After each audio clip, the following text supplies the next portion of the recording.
iRobusto's coverage of the 2017 IPCPR trade show is brought to you by K-Vita Cigars. How you doing? It's Steve Saka. I'm here at the very last day, the very last moments of IPCPR 2017, and for some reason these foolish guys want to actually have me talk and put my big head on the vid screen. So they asked me to talk about what was new.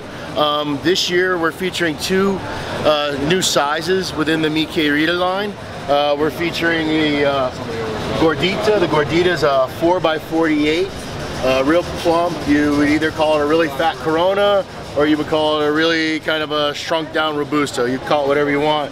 And it smokes very similar to the other Mi Queridas. So it's really the same flavor profile, the same strength level, but just in a more petite plump style package. And what's really cool about it is, even though it's only 4 inches long, because of the tobaccos and because of how they're bunched, you actually get about a 45-minute to 60-minute smoking experience out of it. So I know it's going to appear when you buy it, you're like, I'm getting ripped off, where's my other inch? But the truth is, it's going to last as long as almost any Robusto in the marketplace. Then on the flip side, we go from adding the smallest of the small to the biggest of the big. We have the Mas Sucia.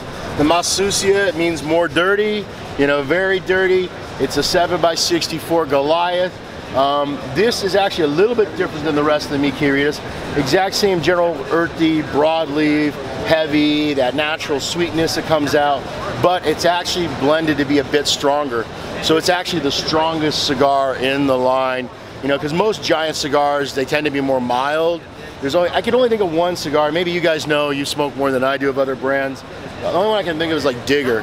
You know, Digger's a really strong, big cigar. So I think this is a cigar that those guys, I mean, I don't want them to stop buying Diggers, you know, because Digger's a great cigar. But you know, if they want to change it up a little bit, get something different, here it gives them something to try that'll give them that kind of oomph that they really like. The other thing that we're showcasing here at the show is Todos los Dias. Todos los Dias comes in a 10-count box. It's a Nicaraguan Puro. It's a combination of Jalapa and Esteliano tobaccos, and it's kind of a strange cigar. I wanted to make a really strong cigar because people were like, "Are you gonna make a really super strong cigar?" So I wanted to make something strong, and as I was working on the blends, everything I was making was good, but it was the same. It's, you know, there's so many great strong cigars. I mean, I really love Skips, Neanderthal, I like Lido's Double Ajeros, you know, some of Pete's stuff's got that real peppery zip to it. So I ended up going a different direction with this. This cigar is incredibly strong, but it doesn't slap you in the face in the beginning.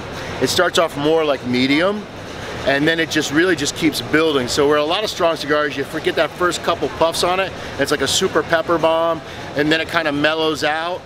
This is just the opposite. This actually starts a little bit easier on you, and it actually just gradually continues to increase. And once you get about an inch into it, give it a retrohale, and you're gonna be surprised at how strong it is, because it isn't hitting your palate that way. Because unlike most strong cigars that are giving you the black pepper, this is actually giving you like a sweet red chili pepper. So what ends up happening is it ends up actually hitting the sides of your palate, okay, with a tingling sensation, and then the more you smoke it, it kind of coats the back of your tongue, and it builds, and it gets, you know, like when you eat a really good curry or like a mole, how it just kind of gives you that real warming sensation that just builds and lingers and lingers. That's what this cigar does. And by the time you get down to where you're ripping the ring off it, this mother is strong. I mean, it's balls on, super nicotine, super heavy. In fact, I actually find it very hard to finish, to be honest with you.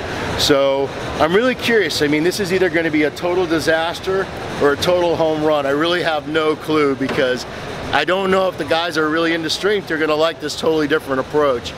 It's going to come in these 4 basic sizes to begin with. A half Churchill, which is like a 4 3/4 by 48. It's coming in a standard Robusto, standard Toro, and it's coming in this double wide Bellicoso. So, and that's pretty much what we're showing this year at the show. And then the other thing too, we got the,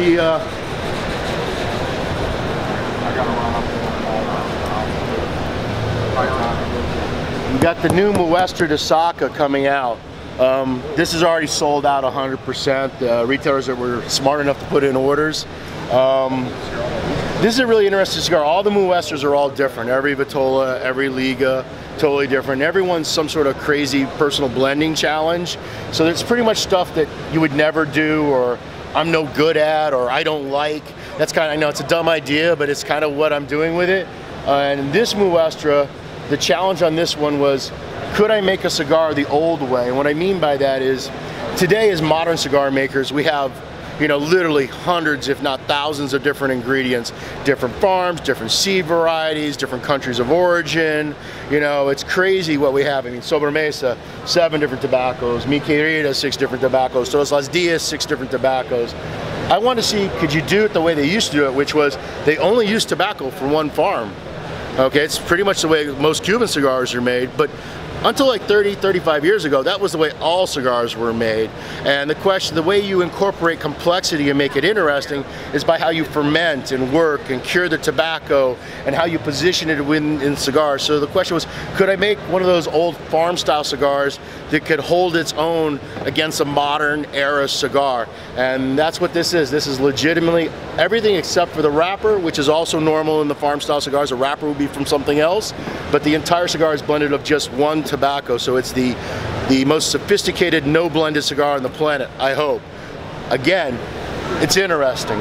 I'm going to be really curious when this hits the shelves in October to see what the feedback is. So, and that's it. That's what we got new.